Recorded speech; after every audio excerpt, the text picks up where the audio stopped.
Yep, it's us again. I'm Paul. I'm Martin. And we've got a great little topic this week. They say I can't make mistakes.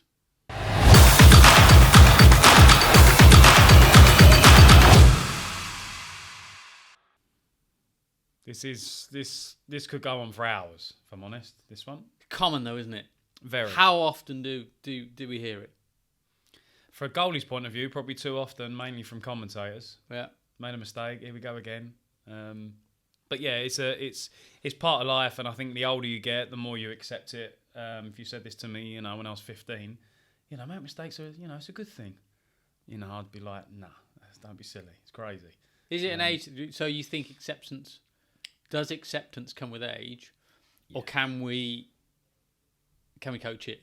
Here's the point, young kid, and I say it to the boys I coach. Hey, guess what? You are going to make a mistake. As a goalkeeper, you're going to make a mistake. Presumably, the earlier you come to terms with that, the easier it's going to be, or doesn't it work like that? I think the more mistakes you make, I class this a little bit like when you first pass your driving test. The anxiety levels are really high, and all of a sudden you start getting a bit more experienced, and then before you know it, you're laying back, you're steering with your foot, with your foot, and you're chilled. Yeah. And I do find it's a little bit similar with mistakes. The first few, you're really edgy, and then I think with age it does. I think with age it does help. I think you can train yourself and your mindset into, accepting it, and like you say, it's going to happen, isn't it? It's going to happen. I remember these loan structures I put in at Wycombe and Fulham.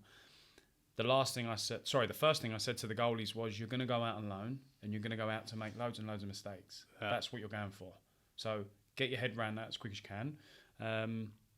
And they sort of didn't really get it. And then when they started going out, they're like, I said, what's it like? Oh, yeah, the surface ain't great. The floodlights are not brilliant. The balls are off.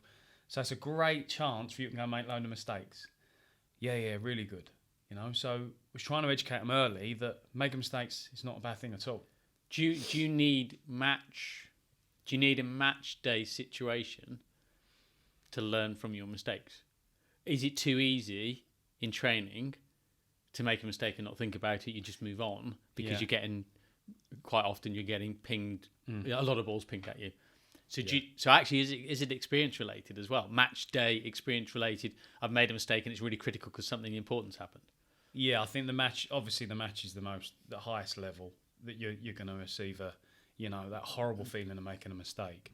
But like you said, in training, you've got the opportunity straight away to, whether we say fix it or whether try and make up for the mistake, whatever you want to say with that. But it's the time that you've got spent on your own is the bit that I used to hate. The time on my own. You made a mistake, and it's like, oh no, this is a dangerous time. I've got time to think.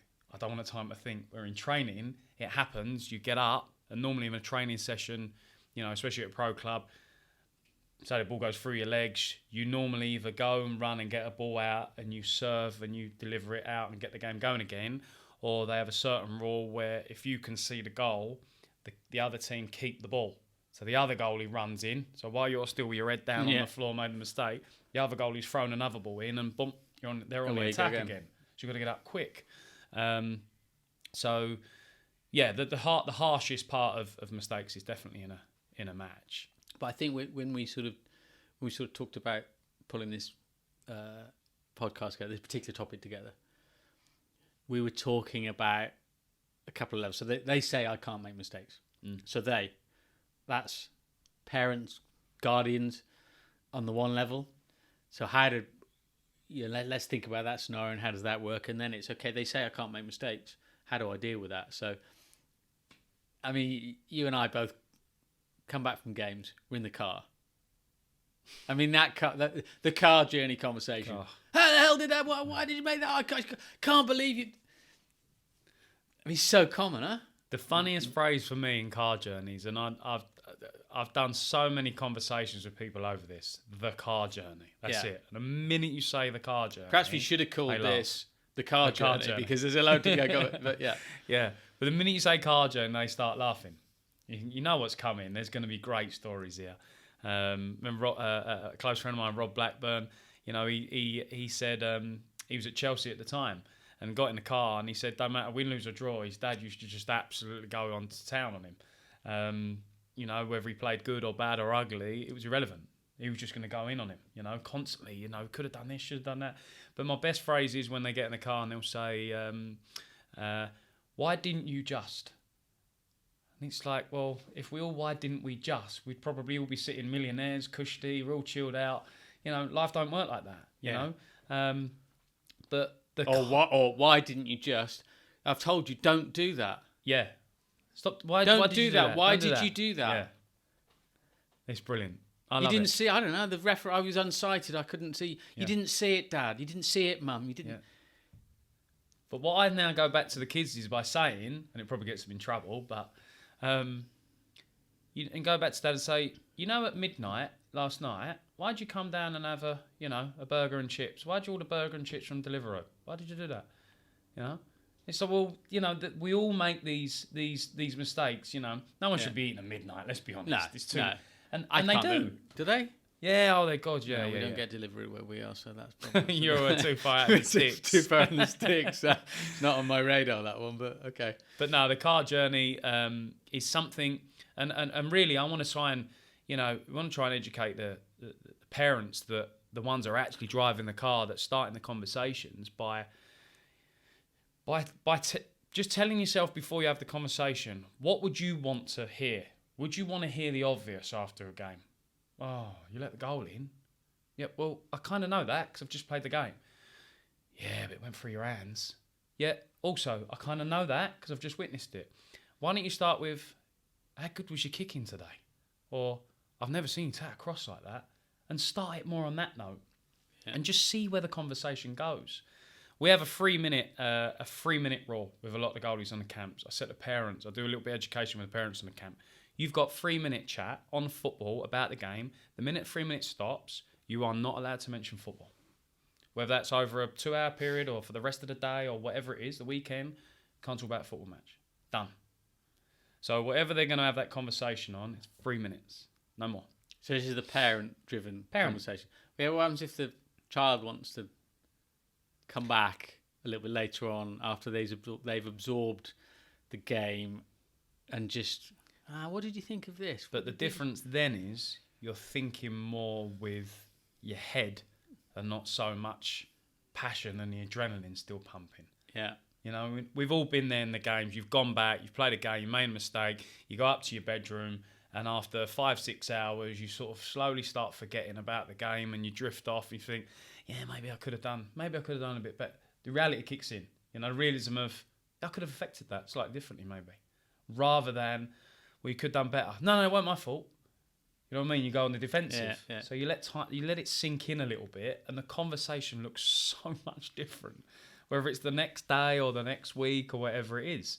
But the clue is that they're a parent, and I'm a sucker for this at the minute because I'm dad and coach, and it's not easy. Yeah. It's not easy, and I try to do the 3 minutes, and then I try to make a joke, and we'll talk about everything not football. And the 3 minutes is 3 minutes of positivity?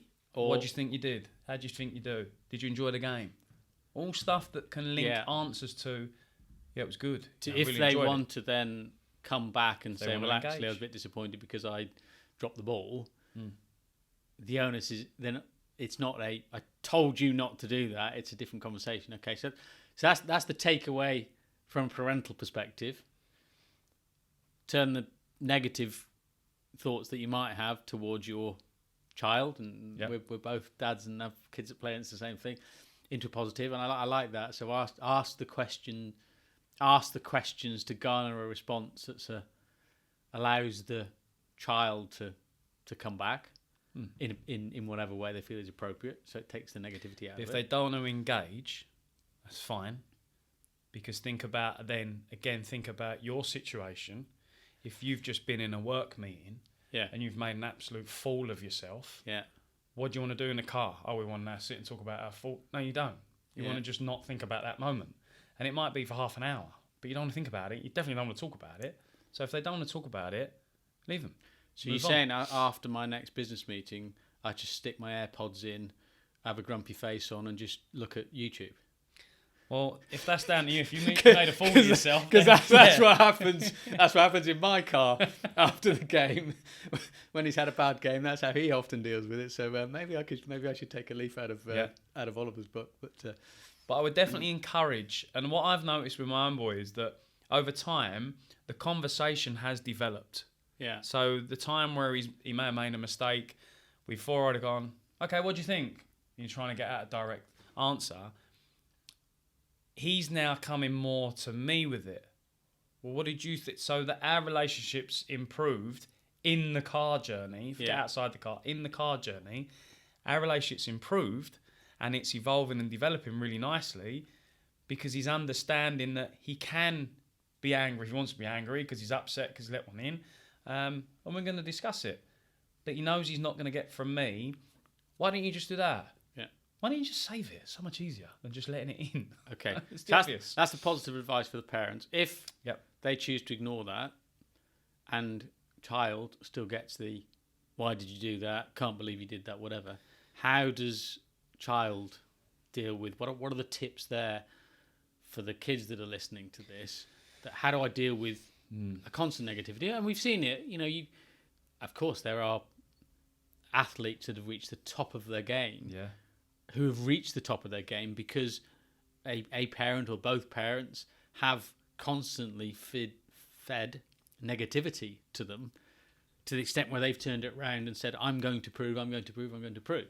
Yeah. I don't think either as parents subscribe to that school of thought. But if I'm a child, how do I respond to potential negativity that's coming my way from parents, from coaches, shouldn't have done that, whatever, if I have indeed made some errors?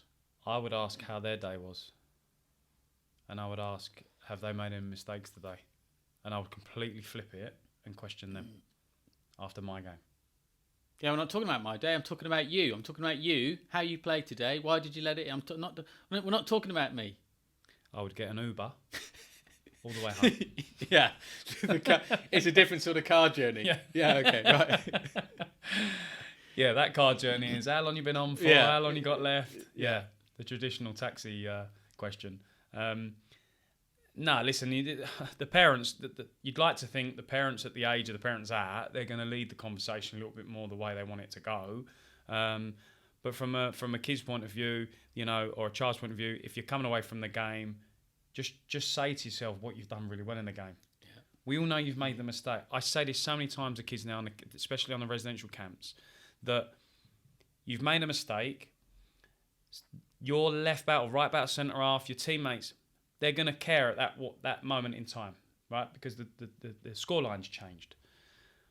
But in 20 minutes or 10 minutes time, they are not going to care about what you've just done because who they're going to focus mainly on? Themselves. Yeah. So it's a short, bad feeling, but what you do is when you made a mistake, you start assuming. And I did this at Cambridge. I made a League Two debut at whatever 19 or 20.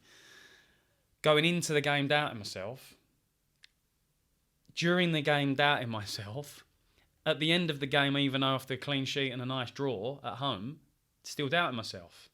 It's like, well, maybe the lads didn't like what I'd done, and they want the old goalie back in, the senior goalie, and you're making up all these stories in your head, and you're going, well, actually, looking back, none of it was true. Yeah, none of it was true. Some like me a little bit more than the other goalie because I might have offered something different. Some like the other goalie because, vice versa. So, but we make up and we build up all these feelings and emotions over me just literally letting the ball go from my legs. But the truth is, the right back is just focusing on him and his job because all he cares about deep down is himself. It's interesting, isn't it? Because we touched on these on other podcasts. I think it's the ability to turn any negative into a positive. So in this situation, you're being told, why did you make that mistake? Whatever. First and foremost, it's accepting that you're going to make a mistake, probably in every single game. Yep. You might have one absolute golden game where you play out of your skin, but probably it doesn't matter what level you're at, you're going to make a mistake. So I guess it's firstly accepting that, and secondly, then, as you say, internally reinforcing, I did make some mistakes, but do you know what? I did these other things so well. You have to change your mindset and the way you think about stuff rather than just constantly picking out. That was me as a kid, picking out all the negatives all the time. Yeah. And it actually becomes depressing that you're constantly thinking about all the bad stuff. It's a challenge. It's difficult, It's isn't crazy. it? So I guess that's harder depending. So the younger you are. So let's take this scenario and say I'm now I'm 16, 17. I'm an academy keeper. I'm on that cusp. I'm just I'm getting negative. I still might be getting the car journey home where mum, dad is saying, "Why did you do that?" Hopefully by 16 I've persuaded them not to do that and use the other approach that we talked about. I might be getting it.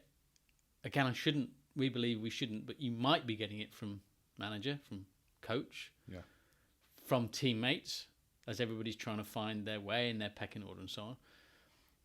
Are there any nuggets there, any players that you work with there, anything that says, okay, actually that's a really critical time to, again, try and address that they're saying this is, you were bad today?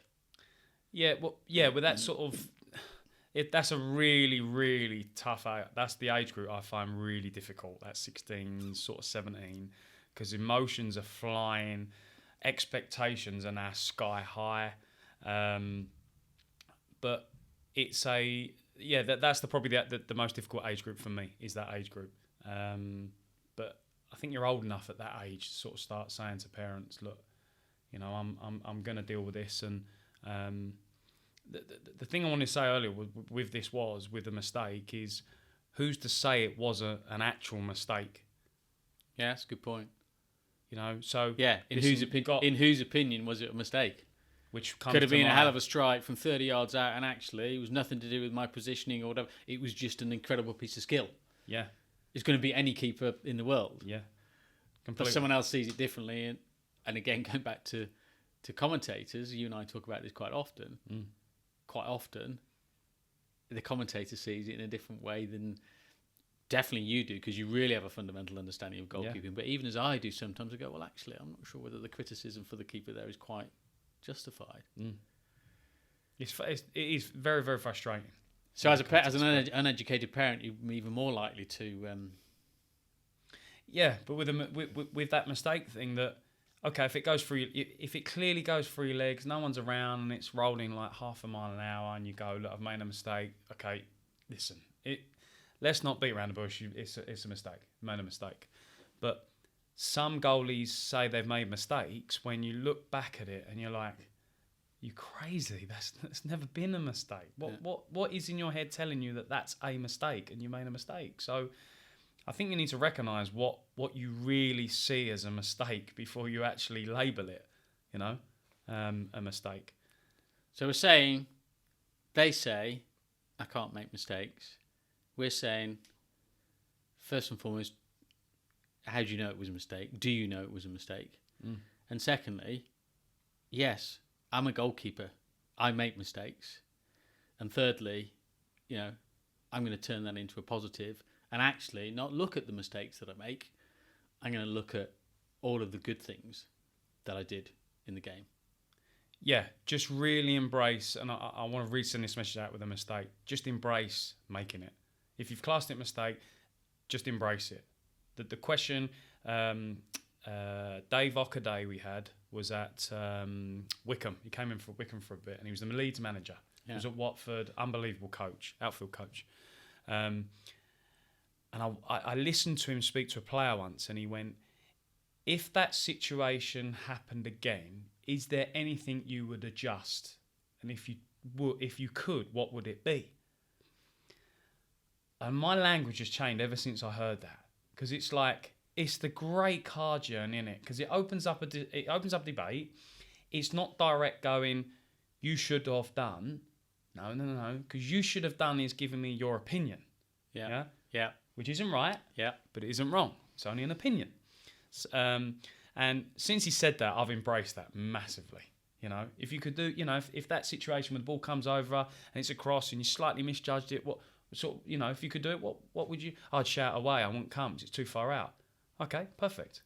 Then you're going to share your little part. But, you know, just to try and change the language of I made a mistake, you know, rather than maybe I could have, you know, maybe next time what I might have done is maybe this, than being so direct with it. Because direct is, for me, is an opinion. Yeah.